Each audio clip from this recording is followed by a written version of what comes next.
Salut tout le monde. Aujourd'hui, nous parlerons de la dernière déclaration de Jon Jones concernant Tom Aspinall. J'aimerais commencer en disant que ceux qui seront sincères et qui seront justes verront la vraie nature de Jon Jones.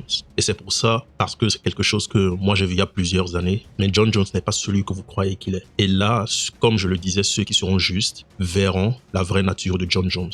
Donc, qu'est-ce que Jon Jones vient de dire? Jon Jones vient de nous dire que Tom Aspinall n'a absolument rien fait dans le sport pour mériter un combat face à lui. J'aimerais commencer en disant que ça fait plusieurs mois que certains disaient que Jon Jones évitait Tom Aspinall et on a entendu des arguments comme quoi Jon Jones n'a peur de personne, Jon Jones est ceci, Jon Jones peut-être n'a pas peur, bref, toutes les excuses possibles pour essayer de nous faire croire que Jon Jones n'évitait pas Tom Aspinall. Actuellement, tout le monde commence à voir, avec sa dernière déclaration, tout le monde le voit, qu'il évite clairement Tom Aspinall et à ce point, il faudrait un peu de mauvaise foi pour ne pas voir ça, pour ne pas l'accepter. Bon, Tom Aspinall lui a déjà répondu, mais j'aimerais vous dire pourquoi Tom Aspinall est le meilleur contender pour les poids lourds, est le seul. J'aimerais vous dire, même dans toute l'UFC, il est le seul challenger, il est le seul prétendant au titre qui mérite un combat pour la ceinture. 1. Tom Aspinall a pratiquement nettoyé le top 10. À l'exception de Jailton Almeida, de Cyril Gane et peut-être d'un autre, il a nettoyé tout le top 10. Et il les a très souvent battus au premier round, maximum au deuxième round. Donc Tom Aspinall est extrêmement dangereux et un challenger très légitime. 2. Pourquoi Tom Aspinall est quelqu'un?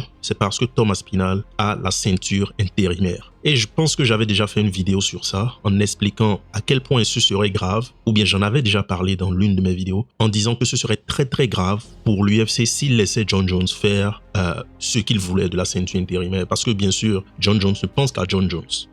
Donc Tom Aspinall a une ceinture intérimaire. Une fois de plus, c'est très très important pour l'UFC que Jon Jones libère la ceinture de l'UFC des poids lourds pour qu'il combatte Tom Aspinall qui est son champion intérimaire. Pourquoi? Parce que la ceinture intérimaire a un sens. Parce que nous ne sommes pas en boxe où il y a 1 million de ceintures que tout le monde défend. Pendant des années, ce sont des choses dont les fans de boxe se sont plaints. Il y a beaucoup trop de ceintures, c'est n'importe quoi, on veut quelque chose de clair. L'UFC est dans une situation où elle doit offrir aux fans des match-ups clairs. Je comprends que des fois, il peut y avoir des exceptions qu'on peut baser sur la hype de tel combattant, etc., etc. Comme par exemple Ousmane qui combat Masvidal ou je ne sais pas, comme récemment Pereira qui a combattu Khalil. On peut avoir des combats où tu as des huitièmes qui viennent combattre le champion ou des choses comme ça, mais ça ne doit pas être la norme. Pire encore, on ne peut pas avoir des champions intérimaires qui défendent leur ceinture intérimaire. Ça ne fait aucun sens. Le but de la ceinture intérimaire est de dégager un prétendant au titre clair en attendant que le champion revienne. Il y a plusieurs raisons pour lesquelles le champion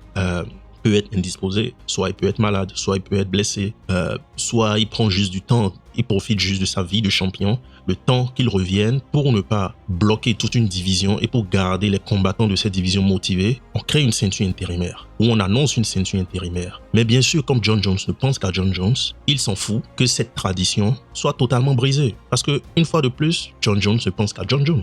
Et c'est ce qu'on a essayé de dire depuis... Moi, je le savais depuis plusieurs années. C'est ce que beaucoup de personnes ont essayé de communiquer. Le plus gênant, comme je l'ai dit au début, c'est qu'il donne l'impression que ce n'est pas ce qu'il fait, alors que c'est totalement ce qu'il fait. Donc, pour continuer, Tom Aspinall a une ceinture intérimaire, donc il est vital que l'UFC fasse le combat Jon Jones Aspinall. Dans le cas contraire, Jon Jones devrait juste prendre sa retraite s'il bat Stipe, parce que tout le monde enterre Stipe, mais Stipe pourrait aussi créer la surprise. Mais moi aussi, je pense que Jon Jones devrait le battre. Mais nous sommes en MMA, tout peut arriver. Donc, Jon Jones devrait prendre sa retraite ou combattre son champion intérimaire. Et ça, ce que Jon Jones essaie de dérouler depuis plusieurs mois, c'est ce qu'on appelle éviter un challenger. C'est ce qu'on appelle éviter un combattant. Là, il est dos au mur, c'est pour ça qu'il a fait aussi clairement. Parce que je vais vous donner des exemples. Il a fait déjà plusieurs fois, mais c'était beaucoup plus subtil parce qu'il n'était pas dos au mur. Là, il est dos au mur. Aspinall a déjà défendu sa ceinture intérimaire, ce qui ne fait aucun sens. Donc, tout le monde sait, mais il s'entête quand même. Premier combat face à Gustafsson, c'était un combat très serré. Le combat Jon Jones-Gustafsson,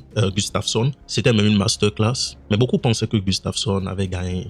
Certains pensaient qu'il avait gagné, d'autres pensaient que Jon Jones avait gagné. De mon point de vue, ce n'est pas forcément un braquage. Je ne dirais pas que c'est un braquage comme celui de Reyes. Donc, pour moi, c'est légitime. C'était une victoire légitime de Jon Jones. C'était une victoire légitime de Jon Jones, mais très souvent, ce qui arrive, c'est que quand il y a des combats aussi serrés, très souvent, il y a une revanche. on permet en fait une revanche. C'est pour ça qu'on a eu plusieurs combats entre par exemple Moreno et Figueiredo. Je pense qu'on en a eu 4 parce qu'on se rend compte que actuellement ce sont les meilleurs. Donc on doit vraiment avoir une délimitation claire de celui qui est au-dessus. Mais John Jones, une fois de plus, a volé ça au monde du MMA et a évité Gustafsson pendant des années. Il a finalement affronté Gustafsson quand Gustafsson était au plus bas, quand Gustafsson avait beaucoup de blessures. Il a affronté finalement en 2018 et j'ai déjà fait une vidéo sur les stéroïdes, mais justement c'était pour ce combat qu'il avait la fameuse situation des pictogrammes de Turinabol de John Jones. Donc personne ne sait réellement s'il était même dopé pour ce combat ou pas. Et c'est dans ces conditions qu'il a battu Gustafsson en 2018. Il a attendu 5 ans parce que je pense que le combat entre Gustafsson et lui était en 2013. Il a attendu 5 ans. Il a battu en 2018. Deuxième exemple de comment John Jones a évité un autre combattant. Il a été dans un combat avec Dominique Reyes, a perdu ce combat qui était juste un braquage. Des gens disent que John Jones a gagné ce combat. Soyons sérieux, John Jones n'a pas gagné ce combat face à Dominique Reyes. Officiellement, il a gagné parce que on ne sait pas comment les juges regardent ces combats, sans vouloir forcément leur manquer de respect. Il n'y a pas grand-chose à dire par rapport à ça, mais tous ceux qui ont regardé ce combat et qui veulent être justes et qui ne sont pas juste des fans de John Jones savent que Dominique Reyes a gagné ce combat. La logique aurait voulu, du moins, que John Jones prenne quelques mois, ce qu'un champion ferait, ce que Volkanovski, par exemple, a fait avec Holloway, ce que plusieurs champions ont déjà fait, ce que même Ousmane a fait avec Masvidal. Il y a plusieurs champions qui l'ont fait. Mais qu'est-ce que John Jones a fait? Il a volé une revanche à Dominique Reyes. Il n'a même pas voulu lui donner une revanche. Il a dit en gros, moi je veux partir en poids lourd, je suis fatigué. Il a donné toutes sortes de raisons pour juste disparaître du radar. Et bien sûr, il a séquestré la ceinture. Et c'est ce que je dis. En parenthèse, quand Cyril Gane voulait affronter John Jones, je pensais que Cyril avait beaucoup d'armes pour gagner, mais j'étais aussi conscient que le niveau de lutte de John Jones aurait pu créer des problèmes à Cyril. Mais je n'avais jamais imaginé en fait que ce serait aussi rapide. Mais une autre chose que je savais, c'est que John Jones a pour habitude de séquestrer les ceintures. Beaucoup de personnes l'oublient, mais après le combat face à Reyes, il est parti champion. Il a séquestré la ceinture pendant longtemps et à un niveau, il a laissé. Et c'est là que Dominique Reyes a dû affronter Jan Blachowicz. Pendant pratiquement 1 an, il a laissé Dominique Reyes sur la paille, détruit mentalement. Il ne pouvait pas avoir sa revanche. C'est pour ça que Dominique Reyes n'a plus été le même. Dominique Reyes n'a plus jamais été le même après ça. Et ça, c'est qui est John Jones. C'est juste le type de personne qu'il est. Donc moi, à ce combat face à Cyril Gane, je savais que si John Jones gagnait, la probabilité aurait été très très forte qu'il séquestre la ceinture, qu'il tourne en rond. Maintenant, la 3e fois qu'il a évité quelqu'un, c'était le cher Francis Ngannou qu'il a évité. Donc, comment l'histoire a continué? Quand John Jones nous a annoncé que...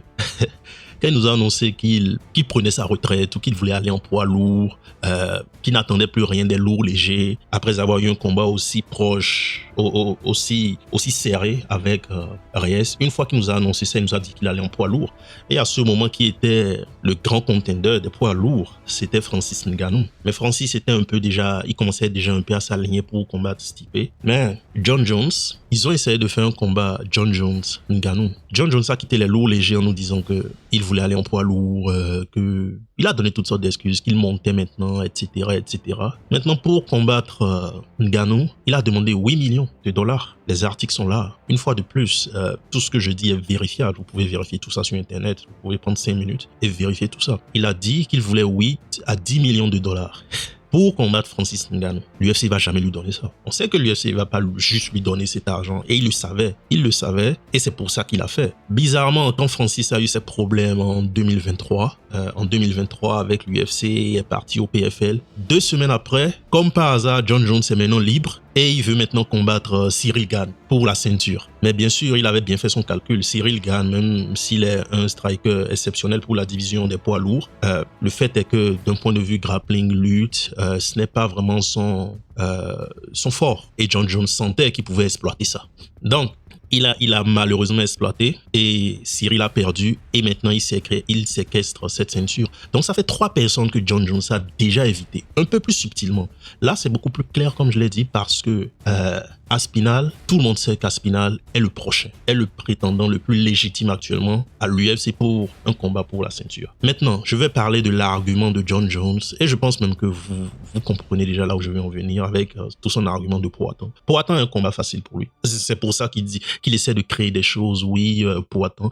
Bon, déjà, Poatan est un ancien poids moyen et Jon Jones est habitué à combattre d'anciens poids moyens, les fameux Shogun Rua, Machida et tout, peut-être pas Machida, mais Shogun Rua, Chael Sonnen, tous ces gens qu'il a combattus, c'était d'anciens poids moyens. Et il avait toujours 10 cm ou 15 cm d'allonge de pied et de main sur eux, en plus d'être sous stéroïdes.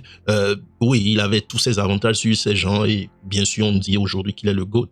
Et c'est pour ça que moi, je suis pas entièrement confortable avec ça, d'un point de vue sportif. Donc, bien sûr, quel avantage il a sur Poatan? Déjà, Poatan, comme j'ai dit, un ancien poids moyen qu'il veut ramener en poids lourd. Il veut ramener un ancien poids moyen en Poatan en poids lourd. Et Poatan, un kickboxer. Et même si Poatan a une ceinture noire de Jiu-Jitsu, on n'a jamais vu le moindre Jiu-Jitsu, le moindre grappling venant de Poatan dans la cage. On a vu peut-être quelques secondes ici et là. On l'a mis dos à la cage, mais ça s'arrête là. On n'a pas vraiment vu de réel grappling ou de réelle soumission ou de réelle lutte venant de Poatan. Donc, Jon Jones viendra et je l'avais déjà dit il y a quelques mois, Jon Jones, il veut hyper ce combat auprès des fans. Ça a un peu échoué avec Stipe, c'est la même chose qu'il disait avec Stipe, mais là, il veut, ou du moins, il veut hyper ce combat auprès des fans et ensuite nous faire croire que Poatan est un gros challenge. Soyons sérieux, Poatan n'est pas un challenge pour Jon Jones.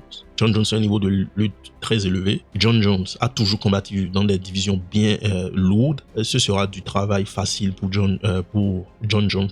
Et c'est ça qu'il aime. Il aime quand c'est simple. Il aime quand c'est facile. Et une fois de plus, j'ai un peu de mal avec ça parce qu'il y a de nombreux champions qui ont combattu, qui ont affronté de la grosse compétition. Volkanovski a combattu plusieurs fois Holloway.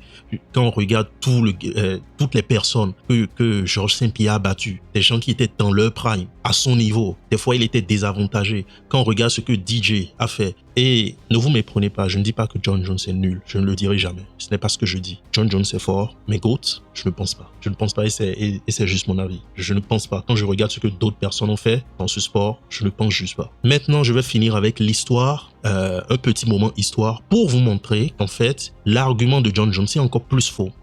Est-ce que vous saviez que à la base, Shogun Rua, c'est-à-dire la personne que Jon Jones a battue pour devenir champion des lourds légers, était censé combattre face à Rashad Evans, qui était un coéquipier de Jon Jones. Et à ce moment, Jon Jones était un jeune combattant de 23 ans, je pense du gym de Rashad Evans. Et Rashad Evans s'était blessé et Jon Jones a pris la place dans un combat pour le titre face à Shogun Rua. Je me répète, Jon Jones, 23 ans, a eu l'opportunité. Il dit, en parenthèse, Jon Jones dit que Tom Aspinall n'a rien prouvé. Mais moi, j'aimerais demander à Jon Jones, à 23 ans, qu'avais-tu prouvé pour te retrouver dans un combat pour le titre face à Shogun Rua? C'est la question que moi je poserai à Jon Jones. Donc, Shogun Rua a donné sa chance à Jon Jones. Shogun Rua s'est dit, il n'y a pas de souci, je vais combattre ce jeune qui n'a rien prouvé pour la ceinture, je vais lui donner sa chance. Et bien sûr, Jon Jones a saisi sa chance et c'est ça qui l'a mené là où il est aujourd'hui. Sans cette chance que Shogun Rua lui a donnée, peut-être qu'il n'aurait pas eu de Jon Jones. Parce que ça va très vite le MMA. Et c'est là qu'on constate, qu'on remarque qu'en réalité, Jon Jones ne pense qu'à Jon Jones et que Jon Jones ne respecte pas ce sport. Du moins, moi, c'est mon avis. Dire que Tom Aspinall n'a rien prouvé, soyons sérieux. Soyons sérieux. On ne peut même pas dire que qu'il donne une chance à Tom Aspinall. Tom Aspinall a eu tout ce qu'il a eu dans cette division à la sueur de son front. Et il mérite ce combat pour la ceinture. Donc cet argument de Jon Jones est faux et non avenu en réalité. Parce que Jon Jones aussi s'est fait dans la même situation. Dans une situation pire, comme je vous ai dit. Shogun Rua aurait pu dire non, c'est qui ce Jon Jones de 23 ans, je ne vais pas lui donner de chance, c'est qui lui? Shogun Rua aurait pu dire exactement la même chose que Jon Jones est en train de lui dire. Donc elle est là, la nature de Jon Jones. Elle est exactement là. C'était tout pour moi. Aujourd'hui, je me suis dit qu'il fallait peut-être que je me prononce sur cette affaire de Jon Jones qui nous dit que Tom Aspinall n'est plus... que Tom Aspinall ne mérite pas un combat pour la ceinture. C'était tout pour moi. Si vous avez aimé mon commentaire de cette déclaration de Jon Jones, n'hésitez pas à regarder ma vidéo récente. Elle est longue. Je vais peut-être après la segmenter en 3 parties peut-être, je verrai. Mais n'hésitez pas à regarder ma dernière vidéo, je la mettrai à l'écran. Ma dernière vidéo sur les différents scandales de Jon Jones. Elle dure environ 25 à 30 minutes. Mais si vous aimez le MMA et vous voulez comprendre la situation des stéroïdes avec Jon Jones, je vous invite fortement à la regarder. Abonnez-vous, aimez, partagez avec vos amis qui aiment le MMA et on se dit à la prochaine.